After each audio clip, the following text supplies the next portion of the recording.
पनून को लेके जो अमेरिका का रवैया रहा है वो बहुत दुखद है। लेकिन मुझे कोई आश्चर्य नहीं हुआ, क्योंकि मुझे अंदाजा था कि कुछ ऐसा ही होगा। खास करके जब ट्रूडो ने एक तरह का रवैया अपनाया निज्जर को लेके, तो मुझे ये था कि बस ये वक्त की बात है कि ये अमेरिका भी उनके समर्थन में आएगा और बाकी भी। आपको मालूम है कि फाइव आइज इंटेलिजेंस, जिसमें कि अमेरिका का CIA, ब्रिटिश का MI5 और ऑस्ट्रेलिया की इंटेलिजेंस एजेंसी, कनाडा की इंटेलिजेंस और न्यूजीलैंड की इंटेलिजेंस एजेंसी, इनमें केवल सहयोग ही नहीं है, इनमें इनकी गठजोड़ है। तो ये एक दूसरे के समर्थन में आएंगे। लेकिन सबसे चौंकाने वाली बात है और सबसे दुखद बात है, जिस पर हमको गौर करना चाहिए, कि ये वक्तव्य और इस तरह का रवैया तब देखने को मिल रहा है जबकि पन्नू ने एक खुला दहशत गर्दी वाला एक धमकी दिया भारत को, भारतवासियों को, कि आप एयर इंडिया पर आप ट्रैवल ना करें, यात्रा ना करें, वरना आपकी जान खतरे में है। अब आप बताइए कि इससे खुला धमकी क्या हो सकता है और इससे बड़ा दहशतगर्दी का उदाहरण क्या हो सकता है। उस पर कार्रवाई करने के बजाय आप तमाम भारत को आप इस तरह के लांछन लगा रहे हैं। भारत के जो तंत्र हैं, कूटनीतिक तंत्र हैं या खुफिया तंत्र हैं, उस पर आप इस तरह के लांछन लगा रहे हैं। आपको एक बात मैं बता दूं, लांछन लगाने के पहले आप ये बात भी सोच लीजिए कि अगर पन्नून जैसे लोग, भारत विरोधी लोग आपकी मिट्टी पे हैं, तो वहां पर भारत के प्रेमी लोग उससे 100 गुना ज्यादा हैं। तो पन्नू जैसे लोग को केवल उनको खतरा बाहर की एजेंसी से नहीं है, उनको खतरा अपने देश के भारत प्रेमियों से भी है, अपने सिखों से भी है, क्योंकि इन गंदे तत्वों ने कनाडा और अमेरिका में गुरुद्वारों पे कब्जा कर रखा है। अब जो ये पूरे आप देख रहे हैं कनाडा में जो इंटर गैंग जो शूट आउट्स चल रहे हैं और जो इंटर गैंग जो वहां पर गतिविधियां, जो क्रिमिनल गैंग्स की गतिविधियां हैं, क्या वो भी किसी कोई खुफिया एजेंसी करवा रही है? और इनका अपना क्या ट्रैक रिकॉर्ड है अमेरिका का? आप रेमंड डेविस का एग्जाम्पल लोग भूल गए। रेमंड डेविस एक CIA का एजेंट, दिन दहाड़े किसी को मार दिया पाकिस्तान में, ब्लड मनी दिया और वो वहां से निकल पड़ा। कितने हेड ऑफ स्टेट का असैसिनेशन CIA ने करवाया है। और यहां पर बात किसकी हो रही है?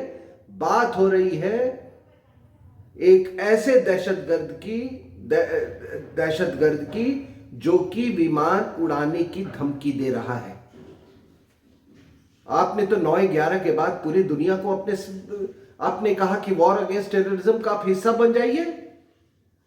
तो क्या इस धमकी के बाद आपसे हम सहयोग की भी उम्मीद ना करें?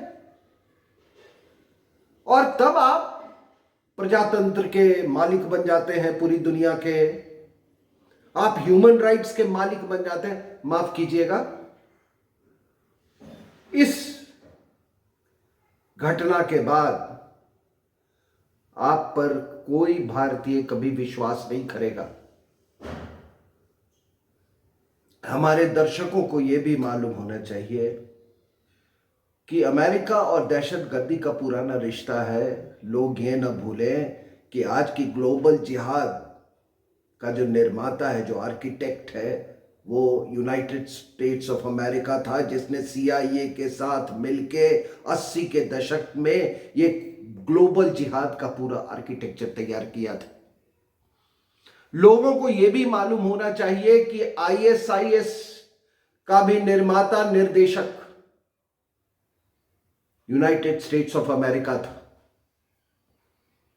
लोगों को यह भी जानना चाहिए कि ये जो अब वारिस पंजाब डे का जो सरगना था अमृतपाल सिंह उसकी ट्रेनिंग पर यानी कि प्रशिक्षण अमेरिका के जॉर्जिया में हुई थी, सीआईए और आईएसआई के जॉइंट निगरानी में। लेकिन यह रवैया क्या अपनाया अमेरिका ने कि हमारे यहां कुछ अमेरिका परस्त लोग, कुछ पाकिस्तान परस्त लोग, उनमें एक खुशी की लहर में देख रहा हूं। और उनमें से एक है एक पूर्व प्रधानमंत्री का सलाहकार, वो प्रधानमंत्री जिसको यह भी आजादी नहीं थी कि वो अपना कैबिनेट चुन सके। ऐसा प्रधानमंत्री जिसकी मालकिन एक विदेशी महिला थी। ऐसा प्रधानमंत्री जिसको बाहर के ताकतों ने भारत के ऊपर थोपा था इस विदेशी महिला को ब्लैकमेल करके। और वो प्रधानमंत्री जिसको सबको मालूम है, जो वर्ल्ड बैंक और आईएमएफ के हाथों में जो बिका हुआ था, उसके सलाहकार ने आज एक ये लेख लिखा है। और उस लेख में उसने पूरे जो हमारी आत्मनिर्भर भारत का जो कैंपेन चल रहा है, अभियान चल रहा है, उसका उसने पूरा खंडन किया है और कहता है कि ये लोगों को भुलावा दिया जा रहा है। उसे भारत के हथियारों का स्वदेशीकरण से बहुत तकलीफ है। उसने तेजस प्रोजेक्ट को भी बिल्कुल खारिज किया है। यह व्यक्ति, आप वो लेख पढ़ ले उस अखबार में, और उसमें इसने पूरे, मैं इंडियन एक्सप्रेस अखबार की बात कर रहा हूं, आप उसमें पढ़े, ऐसे लग रहा है कि यह किसी आर्म्स लॉबी के तहत उसके कहने पे यह आदमी ने इस तरह का लेख लिखा है। और यही नहीं, उसने ये कहा है कि ये सब इसलिए हो रहा है क्योंकि भारत ने रशिया यूक्रेन युद्ध में एक इंडिपेंडेंट फॉरेन पॉलिसी मिला, प्रो अमेरिका फॉरेन पॉलिसी उसने नहीं अपनाया। और इस समय की तुलना उसने 1962 के दौर से किया है। अब समझिए साहब कि 62 कब, आज 5-6 दशक हो गए।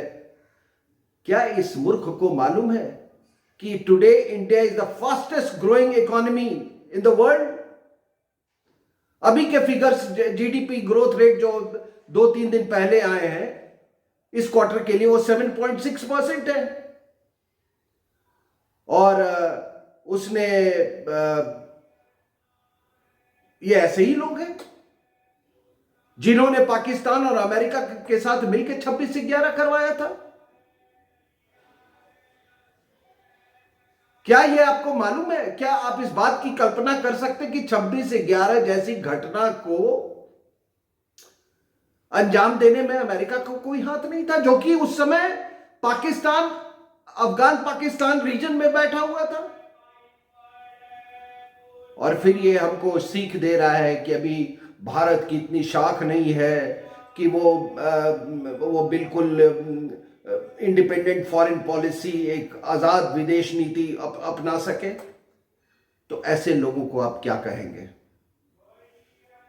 क्या चीन ने ये कभी सोचा था when in its rise to power?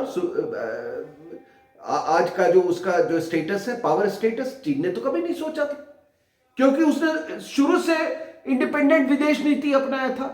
ऐसे लोगों को, ऐसे अमेरिका परस्त लोगों को, ऐसे देशद्रोही का इनको दर्जा देना चाहिए और इनको सलाखों के पीछे रहना चाहिए, क्योंकि ये सिर्फ ये अंग्रेजी बोलते हैं, इसलिए इनको किसी ने लाइसेंस नहीं दिया है कि किसी प्रकार की देशद्रोह की बात करें।